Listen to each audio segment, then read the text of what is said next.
వైష్ణవ సమాజానికి ముఖ్యంగా అనుమానాస్పద మృతిగా ఎఫ్ఐఆర్ ఫైల్ చేయమని మేము కోరడం జరిగింది. నాయకులందరూ అదే కోరడం జరిగింది. అనుమానాస్పద మృతిగా ఎఫ్ఐఆర్ ఫైల్ చేశారు.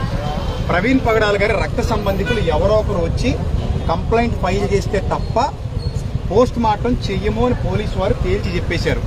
సో వాళ్ళ మిసెస్ గారు, వాళ్ళ బ్రదరు అమెరికా నుంచి బయలుదేరి వచ్చారట ఆయన. సో వాళ్ళందరూ ఇప్పుడు రాజమండ్రికి రాబోతున్నారు. వాళ్ళు వచ్చి పోస్ట్ మార్టానికి, వాళ్ళు ఎఫ్ఐఆర్ ఫైల్ చేసిన తర్వాత పోస్ట్ మార్టానికి వెళ్తుంది బాడీ. సో బాడీ చూస్తే మాత్రం అది అనుమానాస్పద మృతిగానే ఉంది తప్ప అది యాక్సిడెంట్ లాగా అనిపించలేదు. ఏమో ఒకవేళ పోస్ట్ మార్టం అయిన తర్వాత యాక్సిడెంట్ అంటే కనుక మనం దాన్ని ఒప్పుకుందాం. కానీ ప్రస్తుతానికి ఆ ఫేస్ చూస్తుంటే అది యాక్సిడెంట్ లాగా అనిపించట్లేదు. This is the final report. ఇక్కడ మాకు తెలిసినటువంటి సమాచారం ఇది మాత్రమే.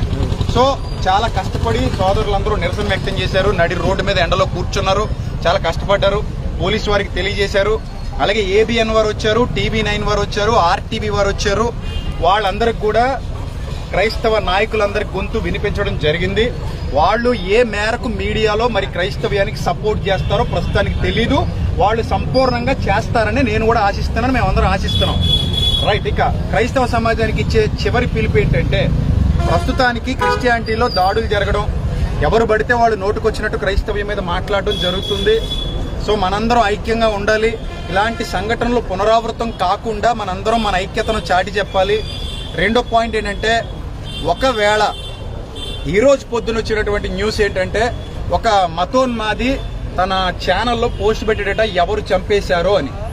సో అతడు ఎంత దౌర్భాగ్యంగా, దుర్మార్గంగా క్రైస్తవ్యం మీద అవాకులు చవాకులు పేలుతూ, సినిమాలు తీస్తూ, పుస్తకాలు రాస్తూ నేటికి ఎంత బాధ పెట్టాడో మనందరికీ తెలుసు.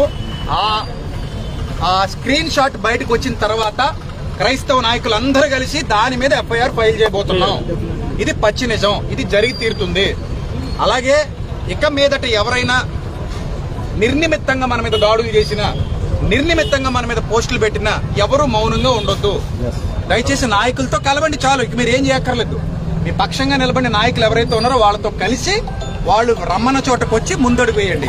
ఇక ఫైనల్ గా నేను చెప్పేది ఏంటంటే, పోస్ట్ మార్టం వచ్చేసిన తర్వాత, ప్రవీణ్ పగడాలన్న పోస్ట్ మార్టం నివేదిక వచ్చిన తర్వాత ఆ పోస్ట్ మార్టంలో గాని ఒకవేళ ఇది హత్య అని తేలితే గనుక ఎవ్వడూ మౌనంగా ఇంట్లో కూర్చోవద్దు.